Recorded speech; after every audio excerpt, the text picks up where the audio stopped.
Everyone says MrBeast works hard. 16-hour days, relentless grind, the typical hustle narrative. But here's the problem.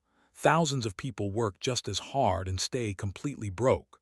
So if effort isn't the differentiator, what is? I spent weeks studying his actual behavior, not the mythology. What I found wasn't more impressive, it was more uncomfortable. And that's exactly why most people skip it. Lesson 1. Reinvestment, not lifestyle creep.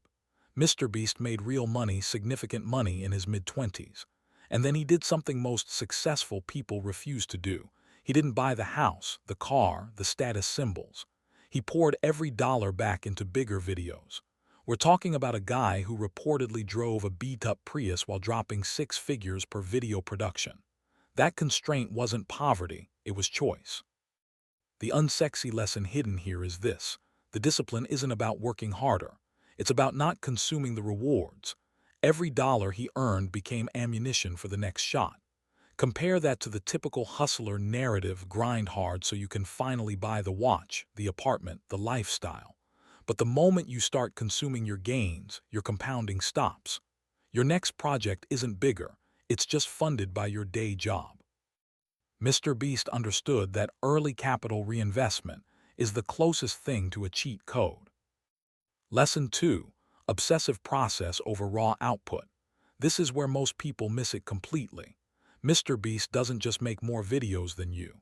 He studies the metagame obsessively. We know he tests 10+ hours analyzing thumbnails, A/B testing 30+ variants per video before launch. He has entire team members whose only job is tracking retention at the 30-second mark. While other content creators optimize for output, more posts, more uploads, he optimizes the system itself. How do we make better videos in general? Lesson 3. Ruthless quitting, and here's where grit gets misunderstood. MrBeast didn't build one channel and stick with it forever. He killed projects. He abandoned formats. He scrapped entire channels the moment they stopped compounding. Most hard workers have the opposite instinct. They grind through dead-end work out of pride, calling it perseverance. But that's not grit, that's stubbornness.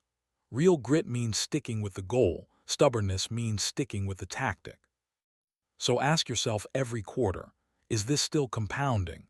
If the answer is no, kill it without ego. Lesson 4, and maybe the most important, consistency on a 10-year timescale. The overnight success myth dies when you look at actual history. MrBeast posted weekly from age 13, that's 10 years of weekly reps nobody watched. His first 1,000 videos averaged less than 200 views each. That number didn't break him. He kept posting. He kept refining. Most people quit at year 1 and call it not working. But the math is devastating. 10 years of weekly uploads equals 520 reps. Most people give up after 20. Here's the brutal truth. You watched all of this and most of you won't do any of it. Not because it's impossible, it's actually simpler than the hype suggests. You won't do it because it's boring. Reinvesting your money instead of spending it is unglamorous. Studying thumbnails for 10 hours is tedious. Killing projects you started is emotionally hard. And waiting 10 years for compounding to hit is the opposite of the instant gratification culture we live in. So the people who do this, they're not smarter. They're just willing to be uncomfortable when everyone else cracks. So here's one specific action you can steal this week. Pick one process you execute badly and spend 5 hours studying how to do it better. Not executing more, studying the meta. If you're a writer, spend 5 hours analyzing the best writers in your niche, not writing 5 more posts. If you're in sales, spend 5 hours mapping retention points in your pitch, not making 5 more calls. Kill one project that isn't compounding, no matter how much it cost you to start. And commit to weekly reps for the next quarter without tracking results. That's the unsexy edge. That's what MrBeast actually did.